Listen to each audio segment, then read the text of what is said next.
2025-এর নিয়োগ প্রক্রিয়া কখন শুরু হবে? 2025-এর নিয়োগ প্রক্রিয়া আদৌ হবে তো, নাকি 2016 আবার ফিরে আসবে? থার্ড এসএলএসটি হওয়ার সম্ভাবনা কতটা? 2025-এর ওয়েটিং লিস্টের প্রার্থীদের সুযোগ কতটা? এরকম বিভিন্ন রকম প্রশ্ন নিয়ে তোমরা কিন্তু হোয়াটসঅ্যাপ গ্রুপ, আমাকে পার্সোনাল মেসেজ, ফোন প্রচুর পরিমাণে করেছো। আর একটা কথা বলতে আমাকে ছাড়োনি যে স্যার আপনি কেন চুপ করে আছেন, আপনি কেন কিছু বলছেন না, আপনি কিছু বলুন। হ্যাঁ, আজকের একটা ছোট্ট ভিডিওর মধ্য দিয়ে তোমাদেরকে কিছু বলার চেষ্টা করব। 2025-এর নিয়োগ কখন হবে, আদৌ এই নিয়োগ হবে কিনা, 2016 ফিরবে কিনা বা তার ফেরার সম্ভাবনা কতটা। তোমরা বিভিন্ন রকম ইউটিউব চ্যানেলে দেখেছো, বিভিন্ন রকম কথাবার্তা শুনেছো, তোমরা বিভিন্ন মাধ্যম থেকে নিজেদের মতো করে তোমরা নিজেরা আলোচনা করেছো, বিভিন্ন হোয়াটসঅ্যাপ গ্রুপ কিংবা নিজেদের মতো করে তোমরা কিন্তু অনেক পদক্ষেপও নিয়েছো। অথচ বারবার করে আমাকে জিজ্ঞেস করেছো স্যার কি হতে পারে 2025-এর নিয়োগ।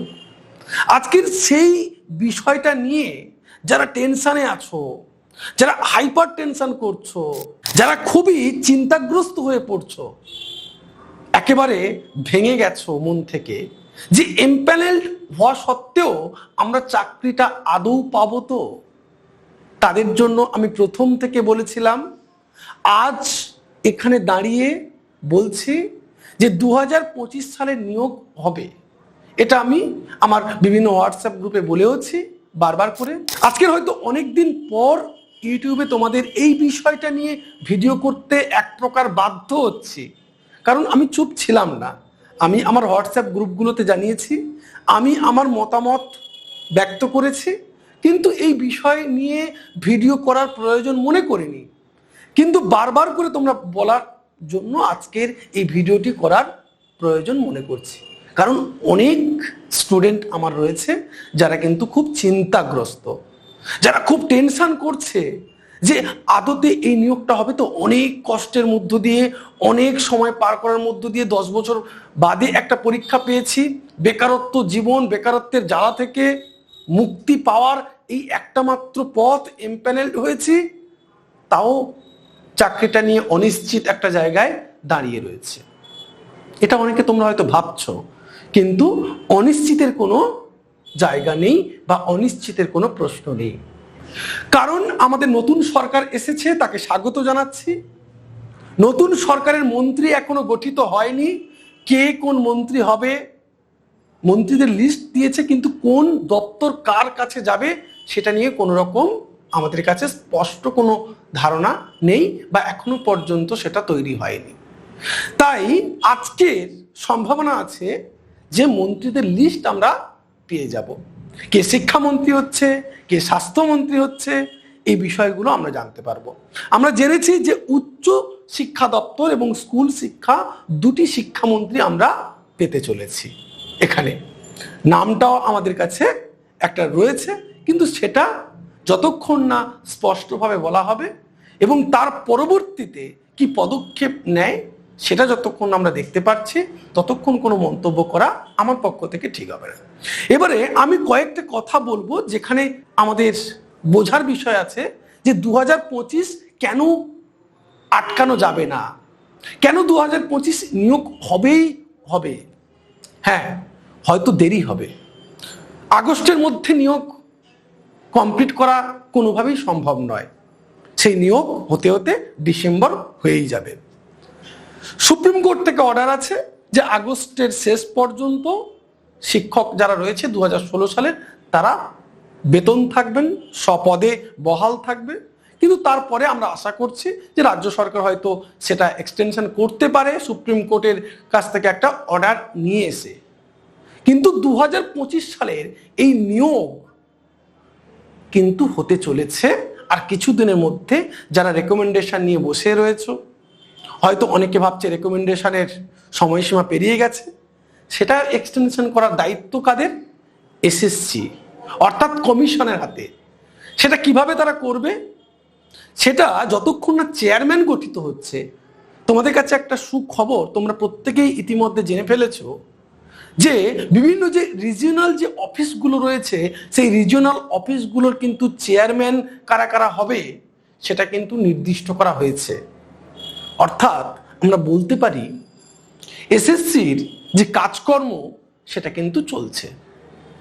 3 তারিখের যে নোটিফিকেশন এই মাসের, সেই নোটিফিকেশন অনুযায়ী কি বলা হয়েছে? 3 তারিখের নোটিফিকেশনে বলা হয়েছে এসএসসির পক্ষ থেকে যে সমস্ত সিটগুলো নিয়ে সমস্যা রয়েছে সেগুলো জানানোর কথা বলা হয়েছে।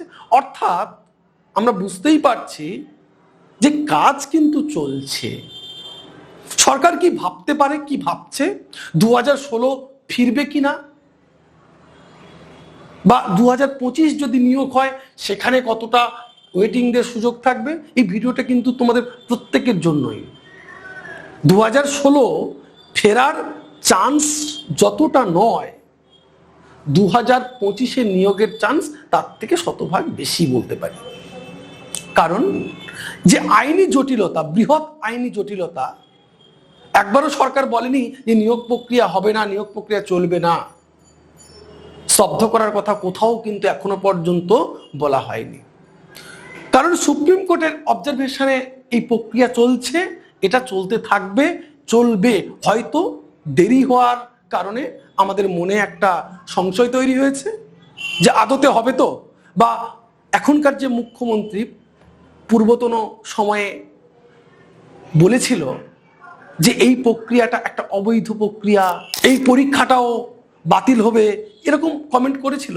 কিন্তু মুখ্যমন্ত্রী হওয়ার পর থেকে কিন্তু এরকম কমেন্ট আমরা এখনো পর্যন্ত শুনিনি।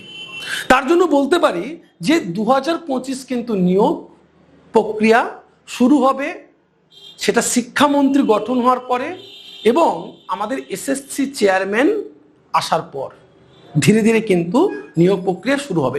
এই নিয়ে মাতামাতি করার, বিভিন্ন হোয়াটসঅ্যাপ গ্রুপ, বিভিন্ন ইউটিউব চ্যানেলের মিথ্যা বিভিন্ন ভাষণ, মিথ্যা কথা নিয়ে নিজেদেরকে উত্তেজিত করার কোনো কারণ আমি দেখছি না। আইনের উপরে ভরসা রাখতে হবে, আইনের পথে চলতে হবে এবং সুপ্রিম কোর্ট কি বলছে না বলছে তার উপরে তোমাদেরকে ভাবতে হবে। এবং 10 নম্বরের যে কেসটা অনেক নিয়ে তোমরা ভাবছো, সেটা সুপ্রিম কোর্টের উপরে ছেড়ে দাও। সুপ্রিম কোর্ট কিন্তু বন্ধ করার কথা বা স্টে অর্ডার কিন্তু দেয়নি। তার বিভিন্ন কার্যকলাপে বোঝা গেছে যে তারা বলতে চাইছে যে যেমন করে প্রক্রিয়া চলছে তেমন করে প্রক্রিয়া চলবে। তাই আমি বলতে পারি মূলত 2025 নিয়োগ হবে দুটো মূল গুরুত্বপূর্ণ কারণ। এসএসসি চেয়ারম্যান, বিভিন্ন রিজিওনাল অফিসগুলো যেগুলো রয়েছে সেগুলোতে চেয়ারম্যান সবে নিযুক্ত করা হলো।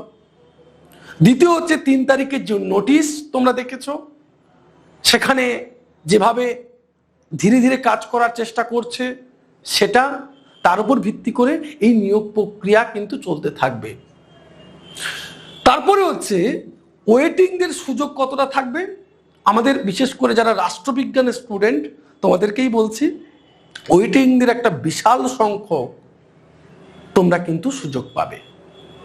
অনেকেই রয়েছে, আমারই নিজের চেনা জানা অনেকে রয়েছে, অনেকে এই চাকরি পাওয়ার পরেও তারা অনেকজনই শিক্ষক, তারা এই চাকরি, এই পরীক্ষাটায় চাকরিটা নিতে চাইছেন না, এরকম কিছু জন রয়েছে। এবং যারা বিশেষ করে মেয়েদের, সেই সুযোগটা কিন্তু অনেকটাই বেশি। আমরা সেটা গ্রুপে দিয়ে দেবো কোন পরিসংখ্যান, কিভাবে তারা সুযোগটা পাবে সেখান থেকে। আর একটা তোমরা নিশ্চিন্তে থাকতে পারো, 2016 সালের ক্যান্ডিডেট 10 নাম্বারটা নিয়ে যারা চিন্তায় রয়েছে 10 নাম্বার বাতিল হবে কিনা, আমার ব্যক্তিগত যেটা ধারণা, বাতিল হওয়ার সম্ভাবনা খুবই কম। কারণ বিভিন্ন রাজ্য পরীক্ষাগুলোতে আমরা দেখেছি যে এক্সপিরিয়েন্সের নাম্বার কিন্তু দেওয়া হয়।